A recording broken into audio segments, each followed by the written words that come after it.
नमोना गांव एक शांत, हरियाली से घिरा छोटा सा गांव था, जहां लोग हल चलाते, बैलगाड़ी चलाते और खेतों में सीजन के हिसाब से कभी गेहूं, कभी सरसों उगाते। इसी गांव के एक कोने में एक पुराना सा मिट्टी का घर था, जिसकी दीवारें फूटी थीं, पर उसमें रहने वालों के दिल पूरे थे। ये घर था भोला का। भोला एक गरीब मगर मेहनती छोला भटूरे वाला अपनी छोटी बहन बिट्टी और बूढ़ी दादी अम्मा के साथ रहता था। माँ बाप बचपन में ही चल बसे थे और तभी से भोला ही घर का सहारा बन गया था। हर सुबह भोला जल्दी उठता, नल के नीचे बैठकर आटा गूंथता, छोले भिगोता और अपने पुराने ठेले को धो पोंछ कर तैयार करता। उसकी कड़ाही में घी कम होता, मसाले भी सीमित, लेकिन उसकी मुस्कान अनमोल थी।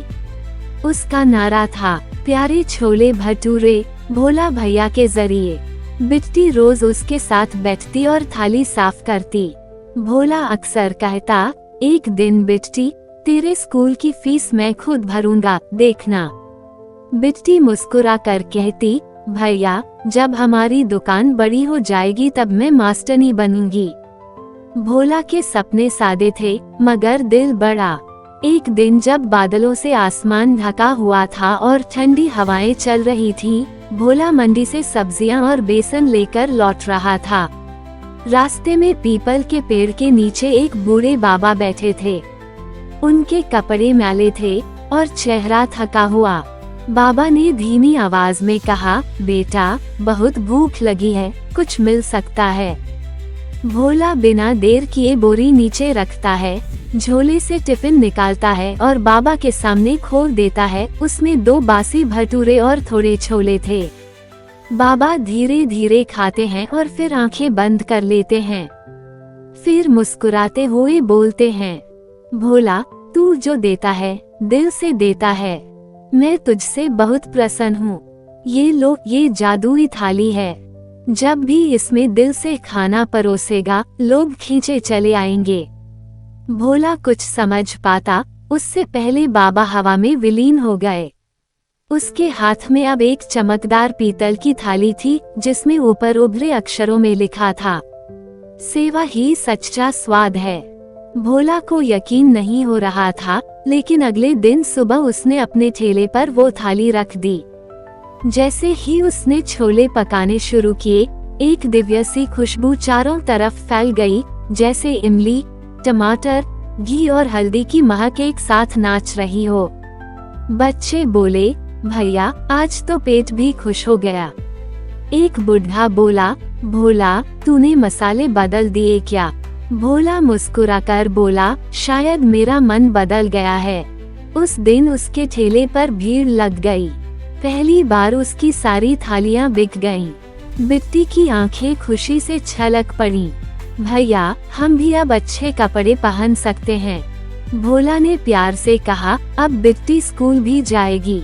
गांव में एक और दुकान थी, शाही समोसे वाले, जिसके मालिक थे ठुल्ला हलवाई। उनकी मूंछें तनी रहती और पेट हमेशा भरा।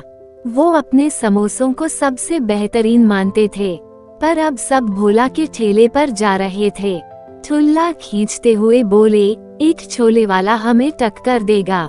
कांटी, कांटी, उनका चमचा तुरंत हाजिर हुआ।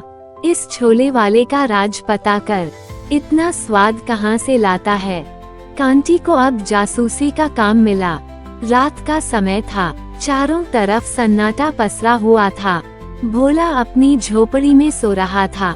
उसी वक्त कांटी चुपके से उसके ठेले के पास पहुंचा, धीरे से थाली उठाई और भाग गया। अगली सुबह जब भोला पहुंचा, उसकी प्यारी थाली गायब थी। उसका चेहरा फीका पड़ गया। बिट्टी चीखी, भैया, हमारी थाली चोरी हो गई। भोला ने आह भरी, कुछ नहीं बिट्टी, हम फिर शुरू करेंगे। बिना जादू के भी मेहनत में जादू होता है। ठुल्ला ने थाली पर रखकर समोसे बनवाए, पर जैसे ही समोसे तले गए, वो जलने लगे। तेल उड़कर छत तक गया। ग्राहकों के मुंह जल गए। एक बच्चा रोने लगा। अचानक थाली से धुआं निकला और बाबा की आवाज गूंजी, लालच में जो पकता है वो जहर बनता है। ठुल्ला के हाथ जल गए और दुकान में अफरा तफरी मच गई। भोला ने हार नहीं मानी। वो रोज की तरह ठेला निकालता, पर लोग अब कम आने लगे। उसने ठेला घसीटा और नमोना गांव से बाहर जंगल की ओर निकल पड़ा।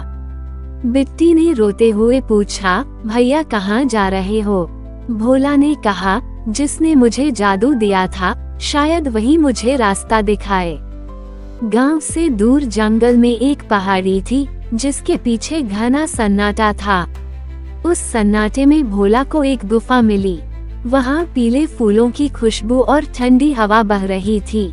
गुफा के द्वार पर एक पत्थर रखा था, जिस पर लिखा था, जहाँ स्वाद सेवा से जन्मे वहीं जादू फलता है।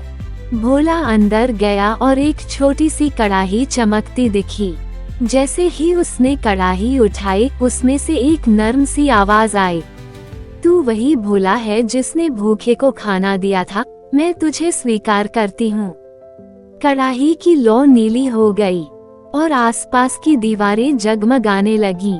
भोला के चेहरे पर एक तेज आ गया। अब वो खाली हाथ नहीं था। भोला लौट आया नमोना गांव में। अब उसके पास एक नई कड़ाही थी, पर उसका मन पहले जैसा ही था। उसने अपने ठेले पर एक नया बोर्ड टांगा, भोला भैया के जादुई छोले भटूरे। उस दिन बच्चों की लाइन लगी थी। बिट्टी स्कूल के लिए तैयार होकर मुस्कुराते हुए आई। अम्मा ने पहली बार नया सूती सूट पहना। गांव के लोग बोले, भोला अब सिर्फ छोले वाला नहीं, नमोना गांव की शान बन गया है।